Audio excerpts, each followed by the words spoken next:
Welcome back to our sacred self-healing step work.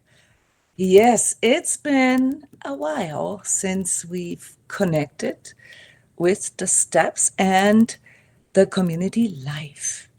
So we're coming together to reconnect with the deepest part of ourselves, no matter where we are at in our spiritual or self-healing journey. You might have things in your life that you would like to change, or you have unexplainable desires or things that feel unfulfilled, but you can't really grasp what it is that it's missing. Or maybe you found us because you have trauma of some sorts that is very difficult to address through conventional methods. So self-healing and self-growth, along with self-discovery, are sort of revolving processes in us. The more we discover about ourselves, our identity, and our origin, the more we heal some of the big questions or some of the big pains or struggles in our lives. And the more we heal, the more we connect with the mystery of life and connect with the world and hopefully also with others. So we want to come together here every week, Saturday afternoon, Eastern US time, 4 p.m. my time. This might be late at night for you or early in the morning for you, depending on where you are joining us from.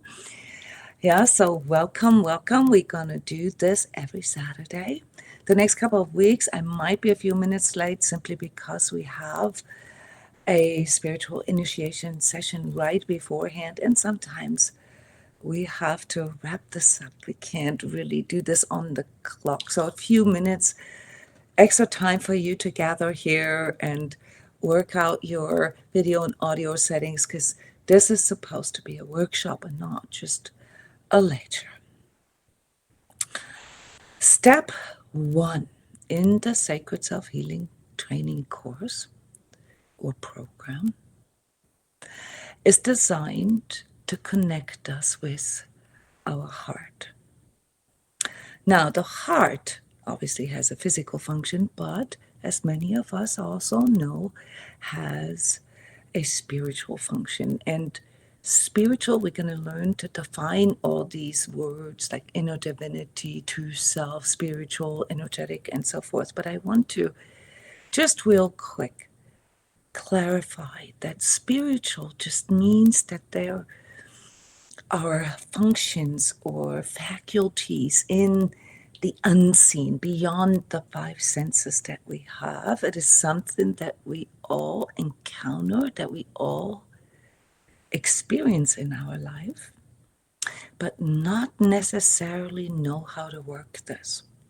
So a big part of this Sacred Self-Healing program is to guide you, to help you navigate not only specific struggles in your life, such as trauma or inner child or shadow aspects or aspects with your ego, but also to recognize that beyond, these psychological and physiological components of yourself, you're also dealing with you as an energetic being. That there is an energetic reality to you, not just a gut feeling or not just something that most would describe as intuition, but something that allows you to feel and perceive the world and other people and perhaps also the cosmos with a deeper part of yourself. We call these, in spiritual science, we call these our spiritual senses, our energetic organs. So many of us here, in this day and age have already awakened to the fact that there is more to us than just this physical and psychological self. And to create a little bit of a ritual for this sacred space here that we all join together, I want to start out our step work with greeting everybody. So, hello everyone. Julianne, Linda, Annette, Cindy. Yeah, thank you guys for coming, and all of you who are watching the video. Let's take a moment to ground ourselves, to center ourselves, and to clear ourselves to fully arrive. So take a moment now, a deep breath, feel into your feet, feel into the soles of your feet touching the ground. Basically tell yourself, I'm here. And now pull in your breath from the ground, and if you can, also from your head. Yeah, to pull the energy out of your head into your heart center and out of the ground to your feet into your heart. Let's do this again.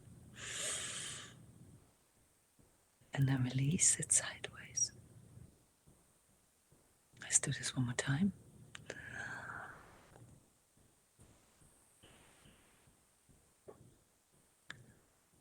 And last but not least, take your hands, rub them as fast as you can, and clear out a little bit of this gunk that you and I, that all of us have around us. It's nothing bad or mysterious. It's just something that helps you sort of to gain a little bit of clarity. That's as far as we will go to create a little bit of sacredness here in our circle. So let's have a look at what this step one is about. And let's hear what you guys have as experiences already, if you have already worked with your sacred self meditations, with your sacred self workbook.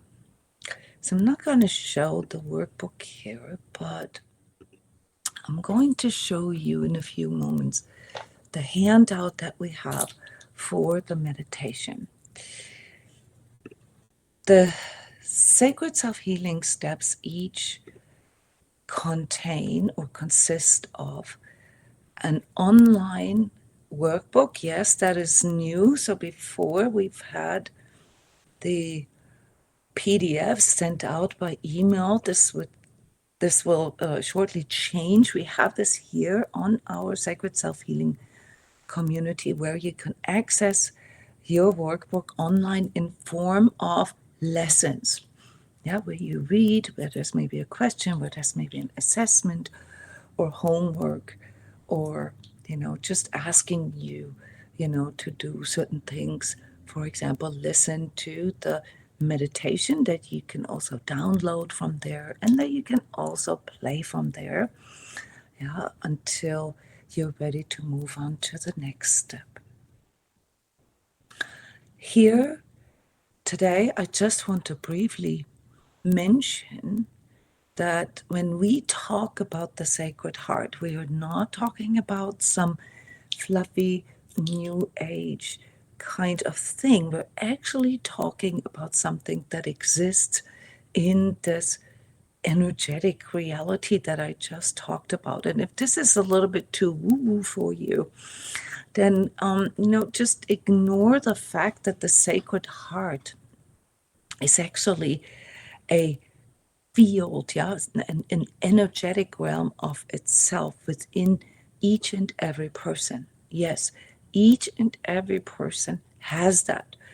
There are some sciences, noetic sciences, that are trying to prove this, and that are trying to work on, showing the heart frequencies, and they talk about heart coherence and all these things. I would not want to go any deeper into this, guys, because I am really focused on the inner experience of that, how you feel this, yeah, and help you sort of reconnect with this from within yourself, your inner experience. All right. So the physical material science is sort of catching up now to something that we can all feel inside. So the Sacred Heart, yeah, from an energetic point of view, is a doorway to something that we call the true self. Sacred does not mean that it's of any specific kind of religion or secret or anything like that. It simply means that it is aligned with source.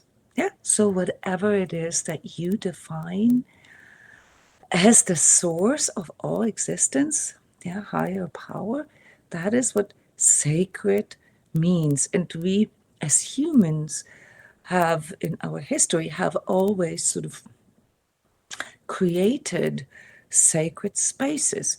For example, altars or ceremonies or churches, if you will, places where we go and venerate or commemorate or commune together, yeah, to remember, to connect, to communicate, to exchange with, this higher power.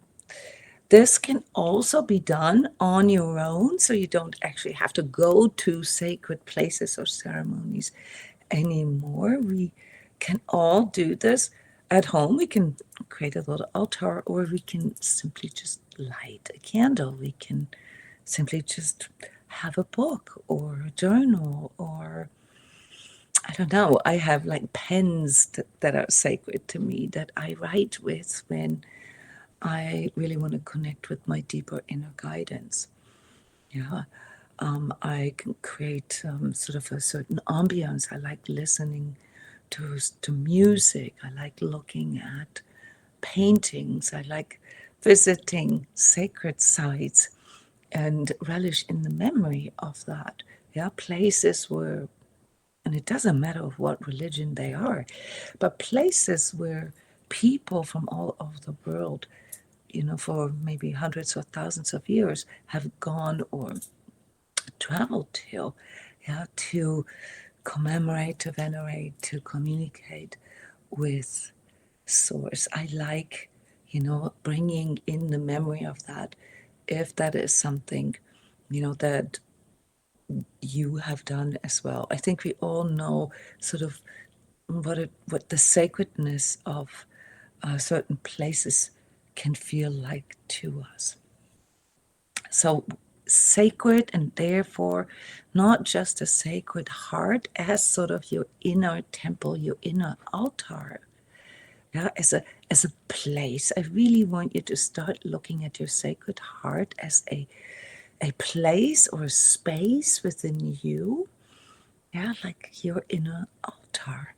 Okay. And that is the doorway to your true self. What is the true self? What is your true self? Your true self is basically the mediator, I want to say here in my own words, the part of you, yeah, that expresses sort of the higher version of you, yeah, the version of you that you perhaps connect with when you have sort of a gut feeling, or when you have sort of an inner tuition, of, oh, this is not good for you, you shouldn't be doing this, or no, don't date this guy, or don't do this. So not your critical inner voice, yeah, that comes in and criticizes everything, or puts you down occasionally or judges you, but the part in you that comes in very subtly, that is aligned, yeah, to your higher self, yeah, to your inner divinity. And your sacred heart is the gateway, the energetic, the spiritual gateway to your true self. So really, in essence, our journey of self healing, our journey of self discovery, our journey of self growth has to do with us sort of being able to locate this sacred heart in us and learn how to enter it, how to do this with ourselves, yeah, how to sort of ground ourselves, center ourselves into our heart, and also how to clear out the gunk, yeah, how to keep it clean and sacred so that the guidance that we can receive through our sacred heart is pure and not sort of taken over by our ego or by our shadow self. Yeah, here just real quick, what is energetic? We will learn more about this throughout the steps, so I will keep it simple here, but energetic basically just means everything that is not physical or material. Yeah, we will later learn to differentiate different energetic aspects and sort of our different energy bodies. Don't be afraid of this. Yeah, we'll do this strictly in a manner of spiritual science and very systematic for everybody to learn to tune into. So energetic means beyond the physical, and then spiritual, it goes even a step deeper, I would say, yeah, into the unseen energetic realm. So there's something that we can feel as energetically sensitives, you know, like you enter a room and you can pick up on the vibes, or you pick up on chemistry with other people, likes and dislikes and so forth. That's more sort of only the energetic part, although the energetic part reaches into the spiritual part. But the spiritual, it really goes beyond just your own likes, dislikes, sympathies, antipathies, things that you're attracted to, repelled by. You know, it goes into something that I want to say that I couldn't even, or my ego couldn't even make up.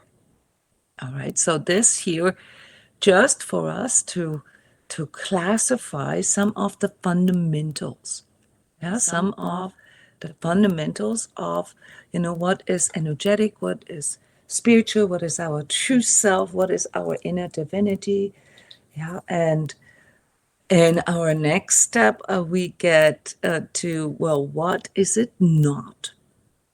What is our ego?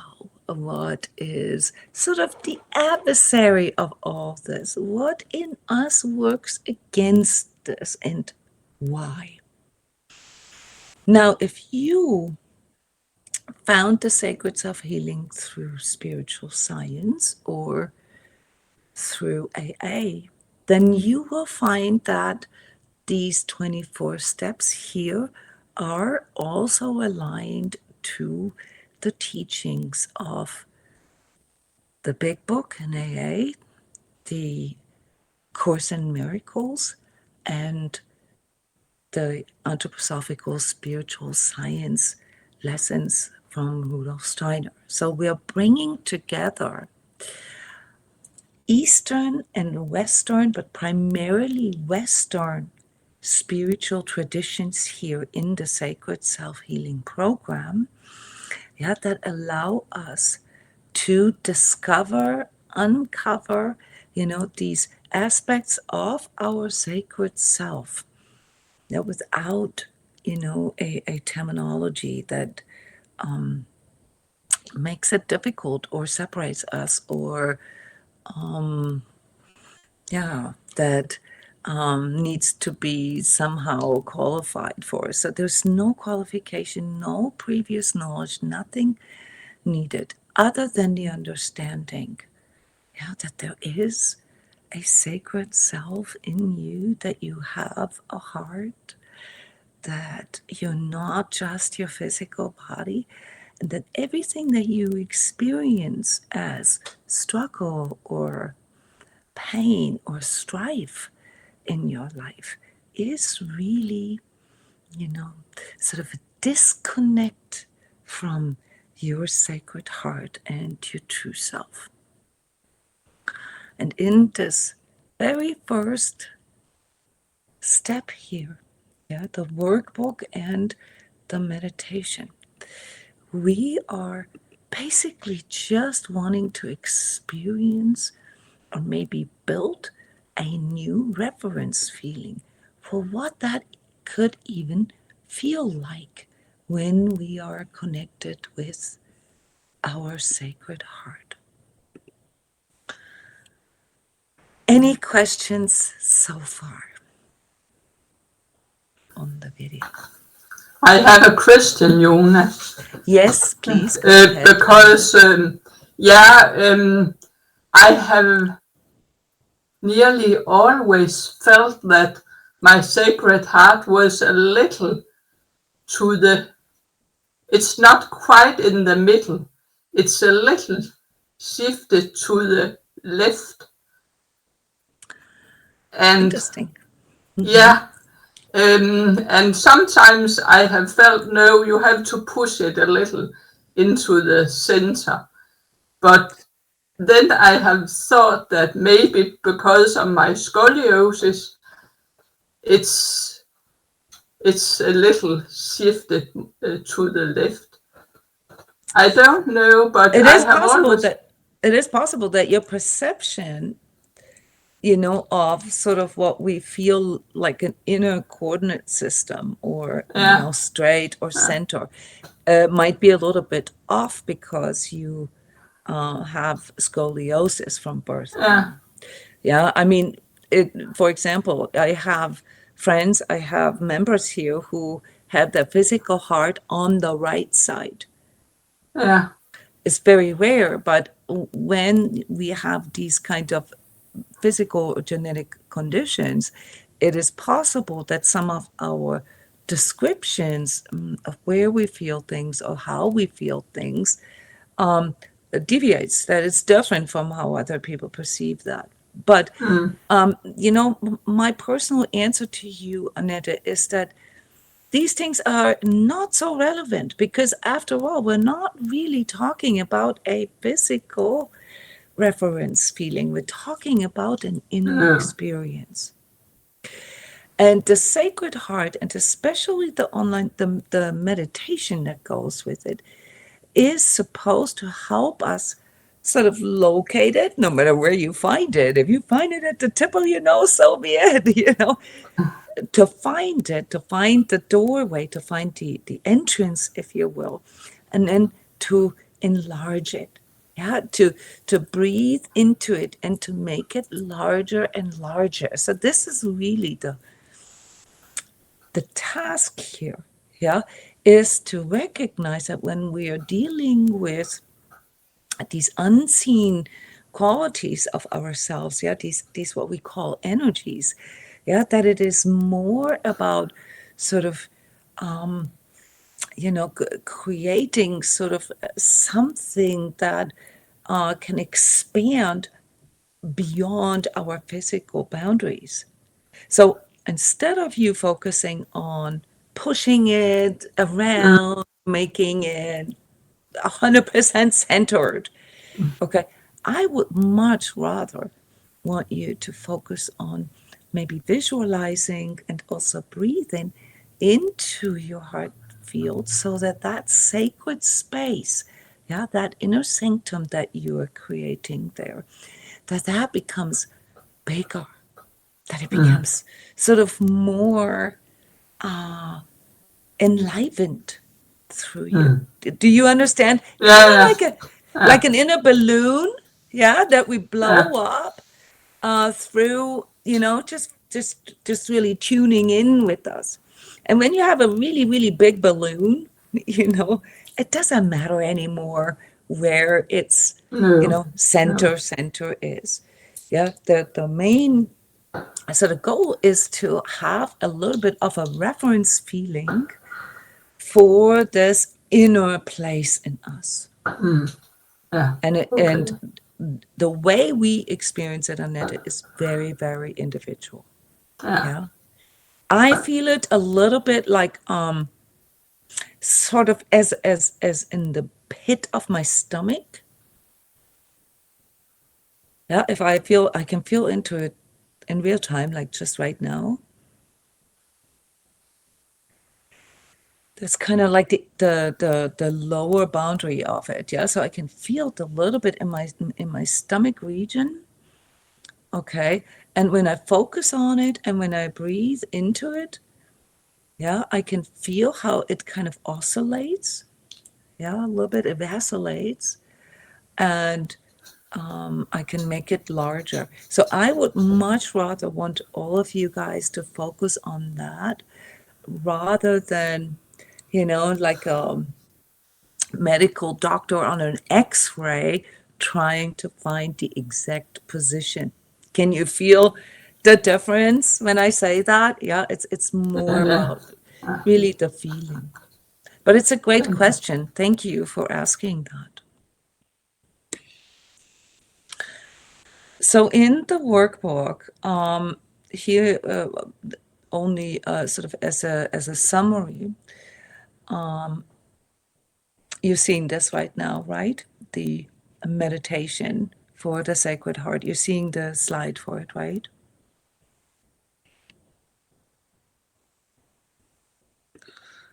Yeah, you're seeing it. So when I move it, yes, okay, wonderful. Sorry. It's really about the sacred heart awareness, the sacred self-awareness. So no matter how we call this, what you just asked, Annette, is beautiful because it gave me an opportunity to answer this really based on the task of this first step, namely to connect within. So even if you're not sure, of the location or size or whatever, you had to connect within to even, ask this question. So it's wonderful. Finding your center does not necessarily mean, in this uh, sort of physical material sense. There are some exercises, we learn them in the energy course, for example, which is not part of the Sacred Self Healing course. This is more for people who want to dive into the deeper realm of their etheric body and want to learn how to navigate etheric energies. There are exercises where we specifically try to find the 0 point in us. But here, really, for training our inner feeling, for building a daily routine, for entering this inner temple, for entering this sacred heart of ours, it is really not important to put coordinates on there, but to rather just know when we are connected and when we're not connected. And when we have this inner sort of feeling that there is something there, when we, what we call connect, what happens is, and I know that when you're at the beginning, you don't quite know, and you're unsure, and you think that it's almost impossible for you, but everybody else can do this, right? I know this. But really, what happens is that when you tune in, when you start feeling into your inner experience and you find something there, yeah, maybe you use candlelight, maybe you use music, maybe you use the music for step 1 and step 2. So with the steps, you also receive the music without the guiding voice, yeah, to retrace your steps. But when you find this sacred heart of yours, yeah, this inner sanctum, your inner temple, what happens is that a light turns on. It activates. So the more often you do this, the more you will start feeling something. So if you cannot feel anything in the beginning, okay, yeah, do not give up. Yeah, it's all about, it's just like with prayer, just like with reading a certain passage. Yeah, listening to the meditation, which is attuned to your energy body or aligns your energy body so that it becomes easier for you. Even the meditation music without the voice. So, what it helps you to remember is to consciously breathe, to slow down. This is really the only prerequisite that finding your sacred heart has. You have to slow down, especially in times like ours. And you have to make your breath more consciously. Yeah, so if this is the beginning of your journey, yeah, just really try to focus on belly breathing or diaphragmic breathing, where you extend your belly when you breathe in and breathe out all the way till there's like nothing left in your lungs. Yeah. And on a mental level, yeah, this exercise helps you to silence your mind, to get out of your head, and perhaps even maybe not silence your emotions, but do something to your emotions that we will later discover, yeah, that supports your self-healing, yeah, that helps you to sort of internalize your emotions more so that you don't feel like a victim of your own emotions, or so that you don't have to be afraid of big emotions. And as we are learning, to get out of our head, we'll find that there is sort of a layer in between. So before we start falling asleep and sort of completely check out, there's a layer in between, and that is our true self-awareness. So there is this sort of letting go of all these daily things, our chores, our bills that need to be paid, our duties, our promises, or facing failures, facing struggles, facing pain. Yeah, and just because sort of we're learning how to consciously connect with the inner experience of that doesn't mean that we're trying to escape it. On the contrary, we will learn later how breathing through our emotions, breathing through our thoughts actually helps to dissipate them, helps to deal with them better, helps to access our inner guidance better.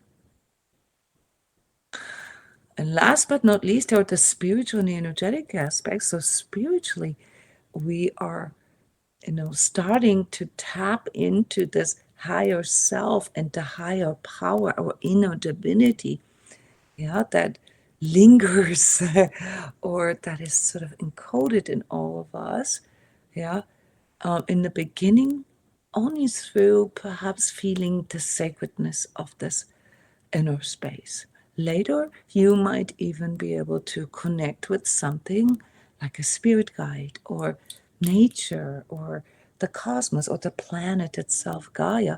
So there's many different exercises here throughout this 24-step program where you learn to connect with sacredness, with, divinity, with higher power, with your higher self and the world and the cosmos, yeah, in many different ways. And energetically, yeah, every time you sort of do this conscious breathing and you allow yourself sort of to ground, to center, and to clear, like I just demonstrated this here, you're also sort of increasing your physical well-being. For many of us, just a few moments of doing this every day can drastically increase our physical health. Yeah, can calm down our nervous system, can help us with reducing anxiety, can help us with reducing, conditions that we feel are inhibiting, can help us with physical pain, can help us, to understand other people better. It can help us in our relationships, can help us with overcoming fears or overcoming barriers in our life, even, can help us with overcoming addiction aspects. And in the intro for the step one, and then a little bit more in step two, I explain how I came to align the Sacred Self Healing Program to the AA, the 12 AA steps. I noticed that the AA program, the 12-step program, is one of the most efficient self-healing and connecting tools that we have here as a society, as a Western society. And so I analyzed it and I found out that the principles of 12-step work can be applied to any issue in life. And it took me a few years discovering that what that connection is. Any addiction, guys, any obsessive compulsive disorder, or anything that basically, we would say is sort of the creature of habit, yeah, the lazy person in you, the person that doesn't want to change anything, this adversary in you, yeah, that keeps you from fulfilling your promises or doing your duties or whatever, the stuff that creates all the shame, the guilt, the fear, the anger, the regrets, and so forth.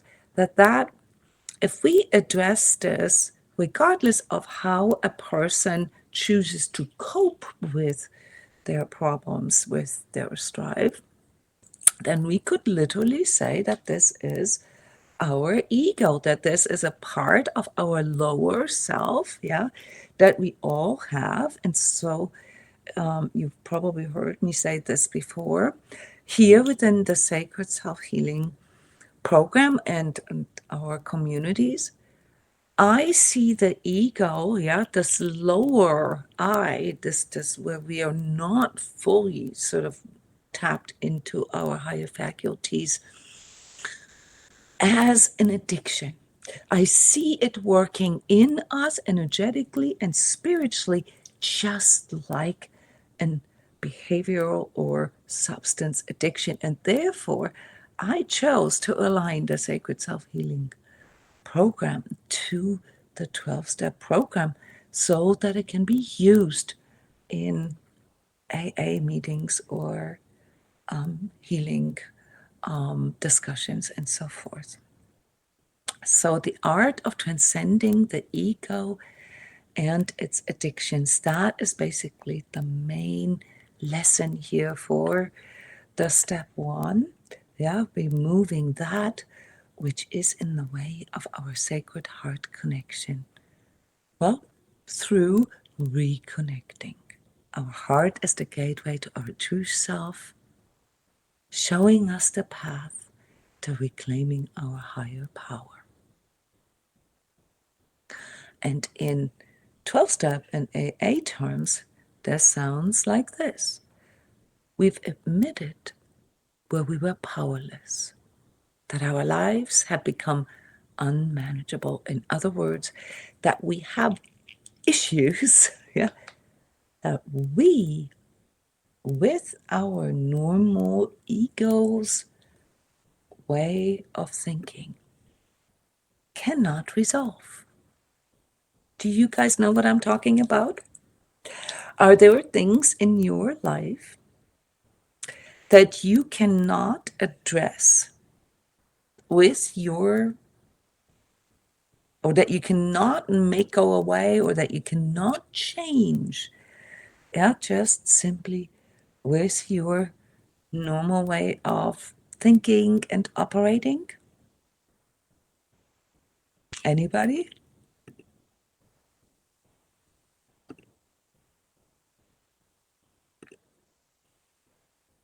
Give us examples. What are examples for things that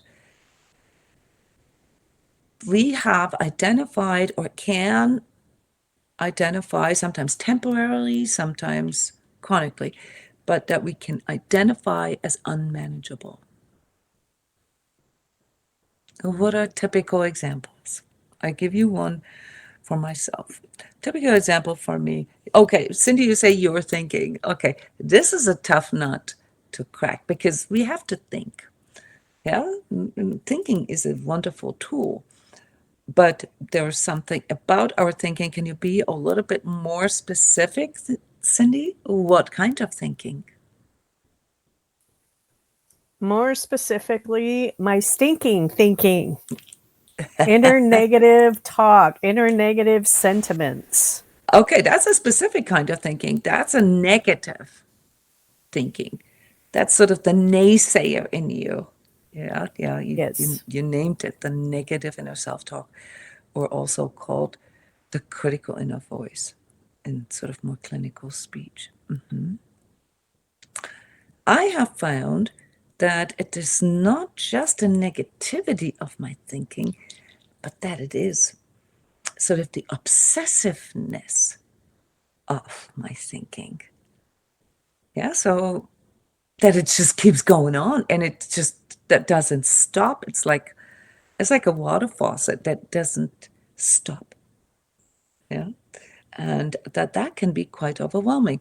The best example for that is when you're laying in bed and you can't fall asleep because you are thinking of everything that you still need to do that didn't go that well, maybe even also things that you're looking forward to or things that you're afraid of.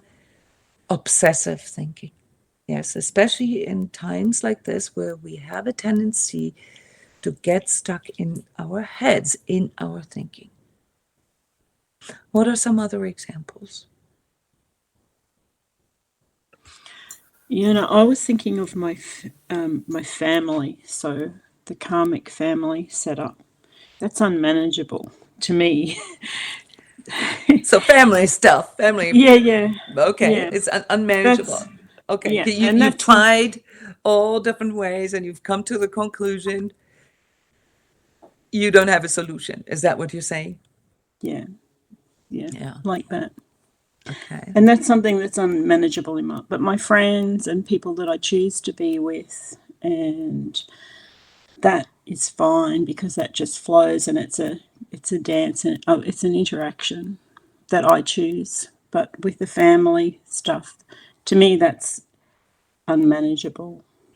So relationships, but specifically sort of family relationships, yeah, where it on one hand perhaps breaks your heart, or where it can be very, very painful, hurtful. That is that what you mean? Like Yeah, the and there's a emotional deep part. sadness. Yeah, there's a deep sadness there that it can't be different, and and trying, like you say, being in the heart and allowing space and everything, and then it still is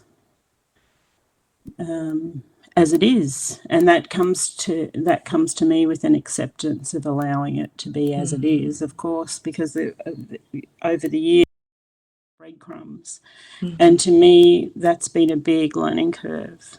And now later in life, I'm I mean, coming to acceptance. are you just referring to the family like of your origin, like Yeah. like siblings, mom, dad, and so forth? Yeah, so it's like the family setup that I was born into. And Now, how old are so to you, me, that's, Julian? I am 57, almost 58. Okay. But yeah, so to me, that's a part of my life that's unmanageable. And that's a sadness and almost like, Do you live with your family still? no, I don't live with Okay. them. Do you have a family of your own? I do, but I'm now just living with my son, who's Okay. 18. That is a family of your own. Yeah, Even the no, pets and and my okay. pets. So yeah, So you don't live with them. It's not like you have to deal with this every day. Um, no. yeah, okay. So I just wanted to clarify this. It's not like you depend on them. I mean, when you're like 15 or 20 or whatever, then there is a dependency. Yeah, and that's also something, of course, that you need to investigate. Yeah, why you feel this way at the age of 57. Yeah.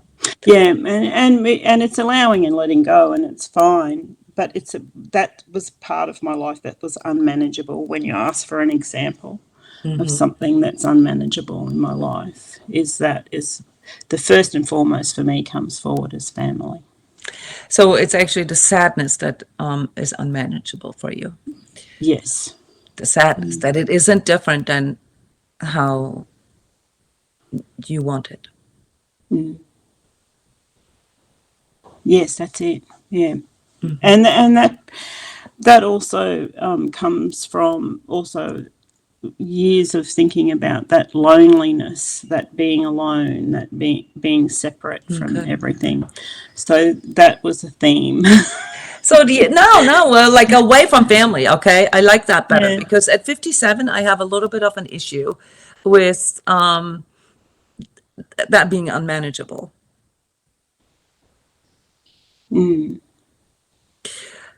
But the sadness and the sort of belonging issues and the loneliness, those can accompany us all our lives. Yeah.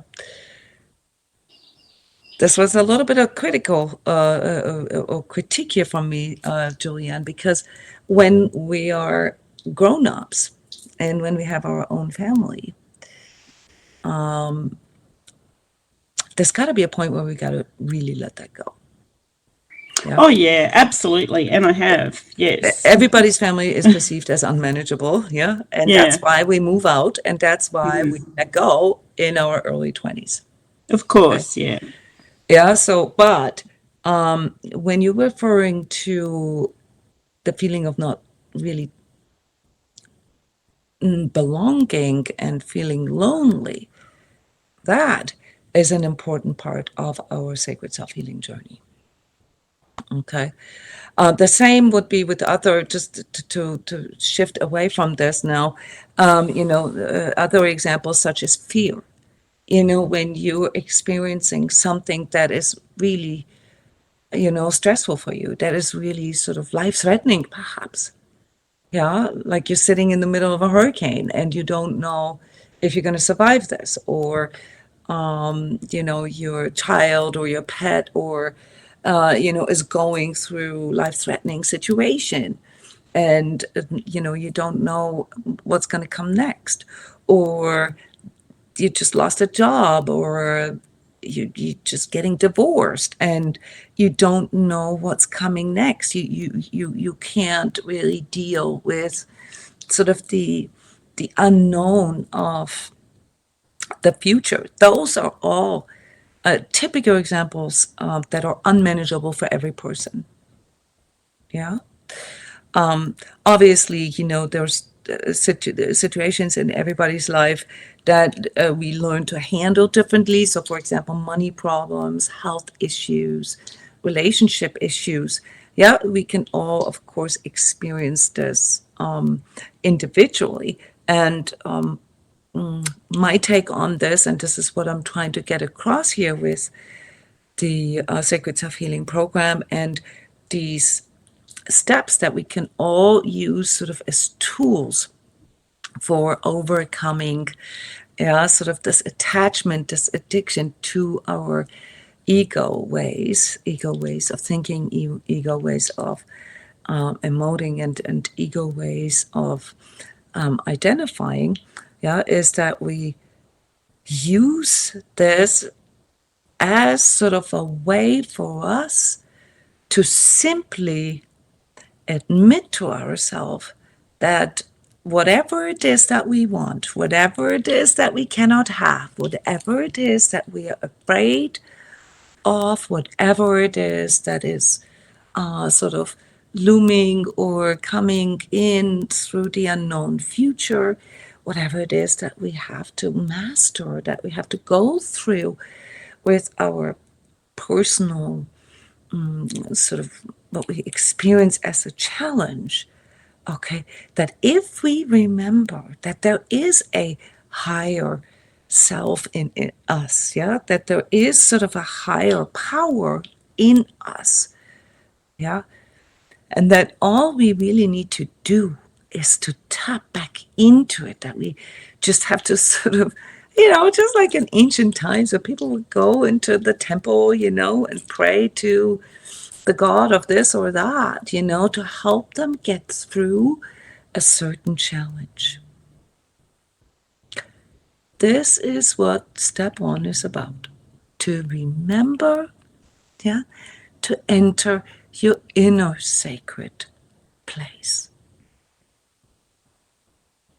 And to just simply say, I don't know what to do. I don't have any answers. Everything that I want is I'm not getting it. And I'm at the end of my wits. My I love this one, ego Jona. is not working. Whatever I've tried, you could call it karmic, I don't care. It's not working. Yeah, I love this one. This step 1 is extremely powerful. It is the prerequisite for all healing. Namely, the realization that whatever you are experiencing as a challenge and whatever you tried isn't going away, isn't changing. Now, those of us who have mastered many challenges in life, we already have a little easier. It's a little easier for us because we can remember those times in our past where we thought this was the end of it, this is never going to work, this is it, and recall that. So this is like a memory album or like a little, sort of selection of old memories in your sacred space where you remember, I haven't been at this place before. And look at yourself now, and you've overcome so many things. That helps. This is what I mean with it's a little easier if you have, made these steps before. And in fact, it actually becomes easier and easier with every single challenge that you overcome. Yeah. And your sacred heart, the sacred space within you can work like a repository for you, where you remember that there is a higher power and that there are solutions, that there are ways, okay, even if it means that you have to completely let go of it. But that is a valid way. Yeah. If I'm thinking of a substance addiction, for example, there is no other way than letting go, separating myself from the, substance or behavior, that is destructive. And sometimes, and I can assure you as a coach, therapist, and, someone who deals with people, it is 95% of the times that we're trying to fix the wrong things. 95% of the time, we need to let go of something to be able to heal it, or to be able to move forward, to be able to grow. So that's sort of in a nutshell, what the Sacred Heart, the step 1, introduces.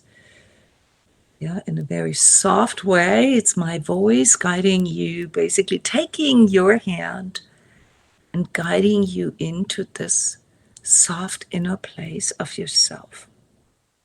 Yeah. So this is the part where I would like for you guys to take over and do some comments.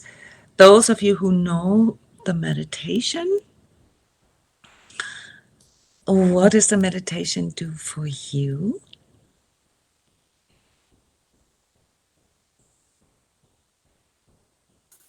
I'll say that this step 1 is the step together with step 5, I like most.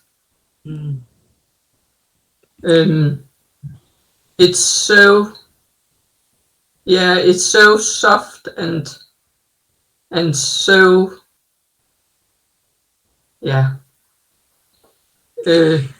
Is it the softness that helps you to connect? Yeah.